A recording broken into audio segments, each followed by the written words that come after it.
Hello বন্ধুরা, PD পড়াটিয়ান চ্যানেলে আপনাকে স্বাগতম। আজকে আমাদের 22তম ক্লাস, আজকে আমাদের লাস্ট পর্ব। তো বেশি কথা না বাড়িয়ে আমি যাই সরাসরি ইলাস্ট্রেটরে আসলাম। আসার পরে গত পর্বে আমাদের গ্রাফ গ্রাফ টুলগুলো সম্পর্কে হয়েছিল। আজকে হবে আমাদের আমি মাউসটা ধরে থাকি আর্টবোর্ড টুল। এখানে আর্টবোর্ড টুল, তো এখানে ক্লিক করলে বুঝতে পারছেন এখানে আমার আর্টবোর্ড আছে একটা। এভাবে আমি বড় করতে পারি, ছোট করতে পারি। ক্লিক করে আমি যদি চাই এটা 2000 বাই 2000 পিক্সেল নিব আর্টবোর্ডটা, আমি এখানে 2000 বাই 2000 ব্লককে দিয়ে দিলে আমার 2000 বাই 2000 পিক্সেল হয়ে গেল। আমি যদি সরাইতে চাই সরাইতে পারবো, যেদিকে ইচ্ছে সেদিকে। তো আমি চাচ্ছি যে এইখানে আমি দুইটা আর্টবোর্ড নেবো, সেই ক্ষেত্রে আমি এইখানে যদি আর একটা এইভাবে ক্লিক করি আমার একটা আর্টবোর্ড হয়ে গেল। আমাদের যতগুলো প্রয়োজন আমরা ততগুলো এইভাবে আর্টবোর্ড আঁকে নিতে পারি। এইভাবে ড্র্যাগ করে আমরা আর্টবোর্ড নিতে পারি। কন্ট্রোল জেড দিয়ে দিলাম। তো এই কাজটা আমরা কন্ট্রোল এন্ড যদি দিই আমি এখানেও করতে পারি। আমরা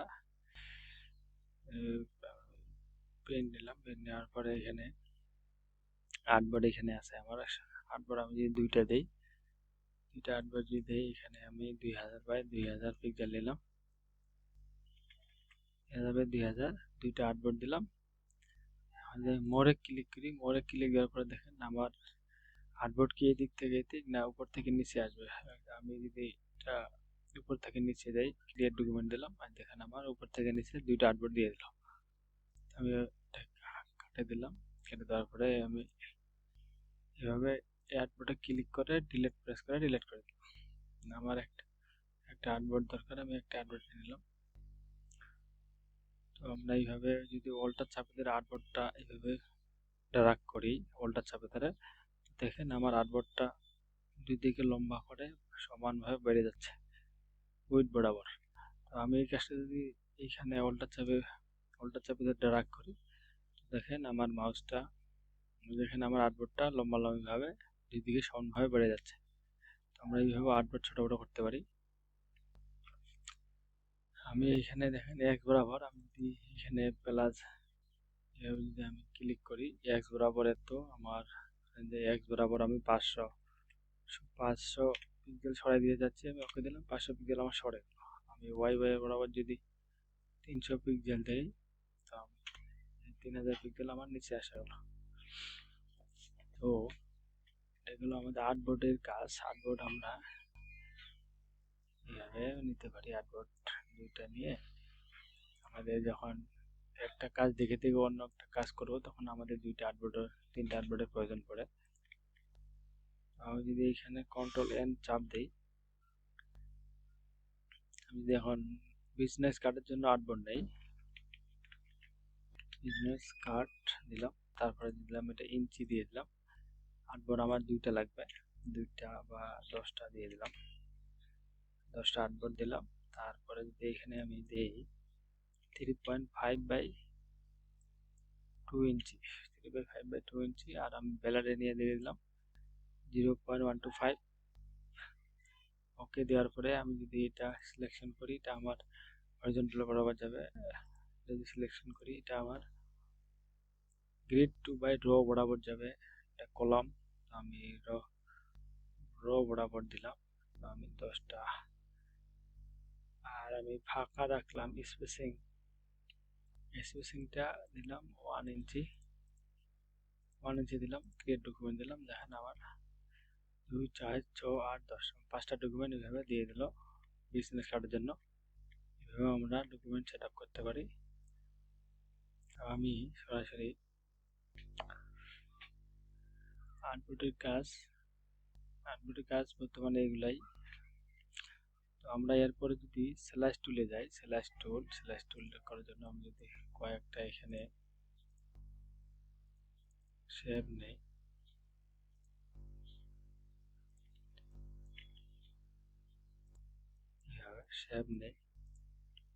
আমরা রেক্টেঙ্গেল নিলাম একটা,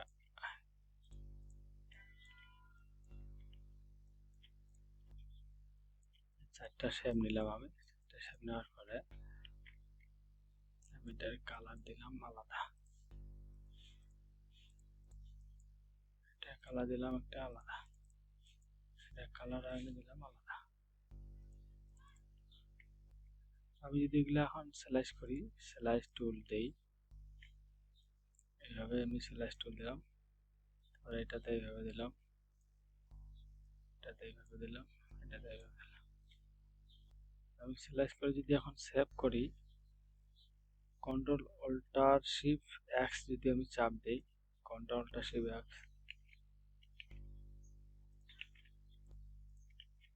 কন্ট্রোল অল্টার শিফট এক্স চাপ দিলাম। চাপ দেওয়ার পরে এখানে যদি আমি গিফটে দেই, গিফট দেওয়ার পরে আমি যদি এখন সেভ করি, এটা ডেস্কটপে সেভ করলাম। সেভ করার পরে আমি যদি এখন ওপেন করি ডেস্কটপ থেকে, আমার ইমেজ দেখেন আমাকে স্লাইস আকারে প্রতিটা ভাগ করে দিয়ে দিয়েছে। আমরা যেগুলো যেগুলো সিলেক্ট করবো আমাদের এগুলো ভাগ করে দিব অটোমেটিক। তো এটা আমাদের সব থেকে প্রয়োজন পড়ে।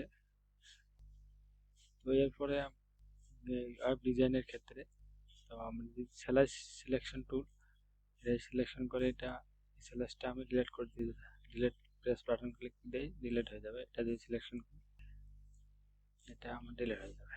এটা যদি সিলেকশন করি তো ডিলিট হবে। স্ল্যাশ টুলের কাজই হচ্ছে সিলেকশন করা, সিলেকশন টুল। তো আমি যদি একটা ওয়েবসাইটে এইভাবে ওপেন করি, তারপরে যদি আমি এগুলো সিলেক্ট করি,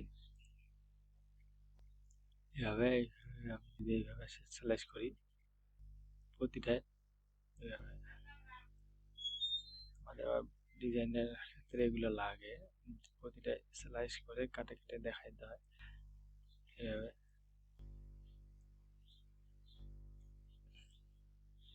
দিয়ে দিলাম, এইভাবে দিয়ে দিলাম।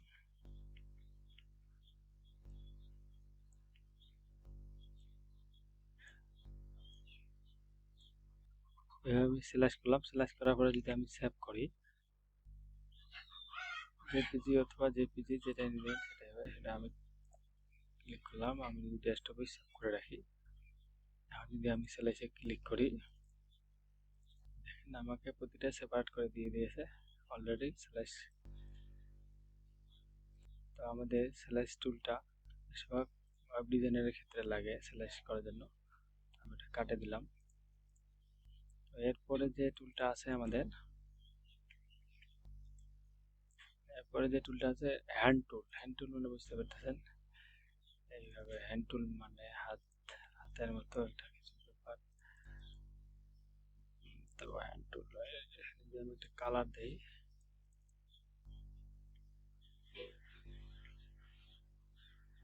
এখানে যদি আমি কালার দিলাম আলাদা, কালার দিলাম আলাদা, কালার দিলাম আলাদা। আমি যদি এখন হ্যান্ড টুল দেই, হ্যান্ড টুল দিয়ে দেখতে পাচ্ছেন আমার এটা সরাসরি করতে পারতেছি। আমি যদি বড় করি এইভাবে অল্টার চাপে ধরে, আমি যদি এখন হ্যান্ড টুলটা দিয়ে সরাই, এই গাছটা আমরা কিবোর্ড থেকে যদি এইচ বাটন ক্লিক দেই, আমার সরাসরি হ্যান্ড টুলটা চলে আসবে। কিবোর্ড থেকে এইচ চাপ দেই, দেখেন আমার হ্যান্ড টুল চলে আসে। এইভাবে আমরা যখন ইচ্ছা অল্টার চাপে যদি বড় করি, এখন যদি আমার উপরে যাওয়ার প্রয়োজন পড়ে, আমি হ্যান্ড টুল দিয়ে এইভাবে ড্র্যাগ করে করে নিতে পারো। তো এটা আমাদের কিবোর্ডের আরেকটা বোতাম আছে, সেটা হচ্ছে স্পেস। যদি আমি স্পেস চাপে ধরে এইভাবে ছোট বড় করি, এই নড়ানড়ি করি, তো দেখতে পাচ্ছেন হ্যান্ড টুলটা আমার কাজ করতেছে। অল্টার চাপে ধরে বড় করলাম, স্পেস চাপে ধরে এইভাবে ছোট বড় করলাম, স্পেস চাপে ধরে আমি সরাসরি করলাম। তো হ্যান্ড টুলের কাজ এটাই আমাদের। তারপরে আছে আমাদের প্রিন্ট টেলিং টুল। প্রিন্ট টেলিং মানে বুঝতে পারছেন প্রিন্ট রিলেটেড কিছু। তো আমি যদি এটা ক্লিক করি, এইভাবে যদি আমি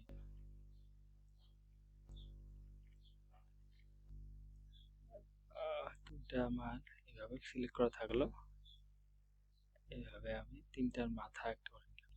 তারপরে যদি আমরা ফাইলে যাই, ফাইলে যাওয়ার পরে দেখতে পাচ্ছি এখানে প্রিন্ট, কন্ট্রোল পি চাপ দিলে এটা আমাদের অপশনটা চলে আসবে। যে এখানে ক্লিক দিই, ক্লিক দেওয়ার পরে দেখতে পাচ্ছেন আমাদের যে এই অংশটা যে সিলেক্ট করা আছে এই শুধু এই অংশটাই আমাদের প্রিন্ট এরিয়া হিসেবে চলে আসে। তো আমি যদি এখানে কাস্টমাইজ করতে চাই কাস্টমাইজ করে দিতে পারি।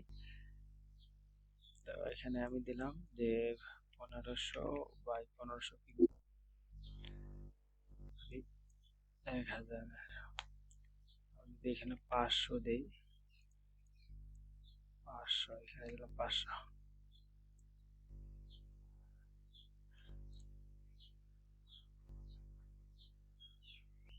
টান দিয়ে দিলাম। তো আমাদের দেখেন 500 বাই 500 সিলেক্ট হয়ে গেছে। আমি যদি আবার এখানে ডকুমেন্ট প্রিন্টে যাই, প্রিন্টে যাওয়ার পরে আমরা যদি এখানে কাস্টম, এখানে যদি আমি 1500 দেই, 1500 সাইজটা দিয়ে দিলাম। এটা উঠে দিলে আমাদের নিজের মতো করে সাইজ দিতে পারবো আমরা। 1000 বাই 1000,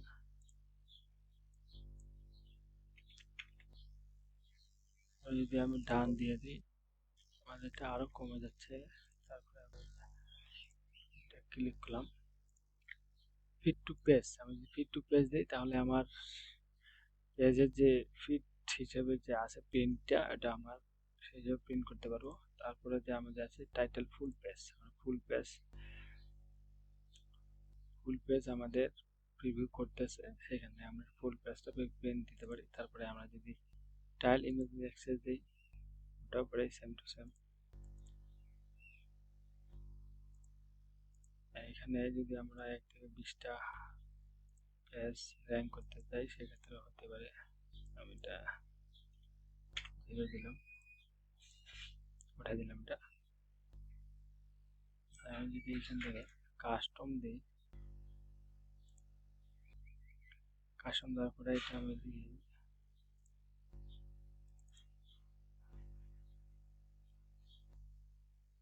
এভাবে যদি বাড়াই দেই, দেখেন আমার এটা বাড়া যাচ্ছে কমে যাচ্ছে। ওরিয়ন্টার দেই, এগুলো আমরা পরিবর্তন করতে পারি। তো আমাদের প্রিন্ট প্রিভিউয়ের জন্য আমরা এটা প্রিন্ট করার আগে দেখতে পারি সুন্দর করে।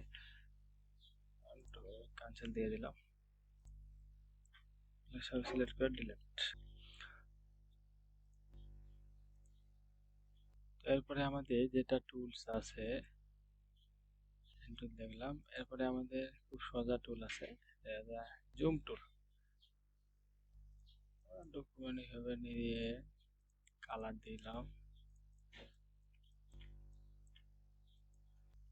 আমাদের আর্টবোর্ডটা এখানে আমি জুম টুলটা ক্লিক করি, একবার ক্লিক দেই আমাদের বড় হচ্ছে, আরেকবার যদি ক্লিক দেই আবার বড় হচ্ছে। আমি যদি অল্টার চাপে ধরে ক্লিক দেই দেখেন আমার মাইনাস মানে ছোট হয়ে যাচ্ছে। তো আমরা এই কাজটা আমরা রাইট বাটন ক্লিক করে করতে পারি। আমি যদি এখানে যদি আমি right button clear button click করি জুম ইন, দেখেন আমার বড় হচ্ছে, আবার জুম ইন দিলাম আবার বড় হচ্ছে, আবার জুম ইন দিলাম বড় হচ্ছে। জুম আউট দিলাম, দেখেন ছোট হচ্ছে, জুম আউট দিলাম ছোট হচ্ছে। তারপরে যে আমাদের স্ট্রোক আর ফিল কালার আছে, আপনারা দেখেন এখানে একটা আমাদের এরো বাটন আছে। আমি চাচ্ছি যে স্ট্রোকটা আমাদের কালো আছে আর আকাশ ফিল কালারটা আমাদের আকাশি কালার আছে। তো আমি চাচ্ছি যে স্ট্রোকটা ফিল কালারে যাবে আর ফিল কালারটা স্ট্রোকে যাবে। আমি এটাতে ক্লিক দেই এরোটাতে, দেখেন আমার স্ট্রোক কালারটা ফিলে গেছে, ফিলারটা স্ট্রোকে আসে। আমি চাচ্ছি যে এইখানকার মধ্যে আমি ফিল কালারটা অফ করে দিব, এটা ক্লিক করে এখানে যদি ক্লিক করে ফিল কালারটা আমার অফ হয়ে গেল।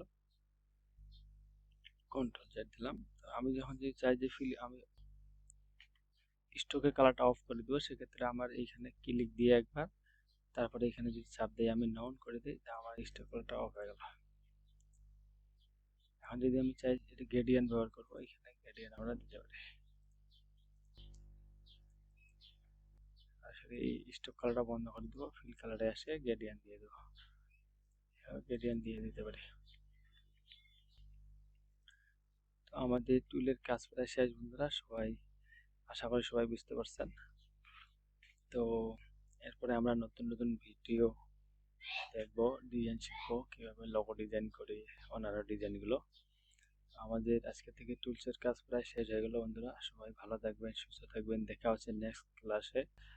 যদি ভিডিওটি ভালো লাগে থাকে অবশ্যই চ্যানেলটি সাবস্ক্রাইব করে দিবেন এবং বেল আইকনটি বাজিয়ে দেবেন নোটিফিকেশন পাওয়ার জন্য। ধন্যবাদ।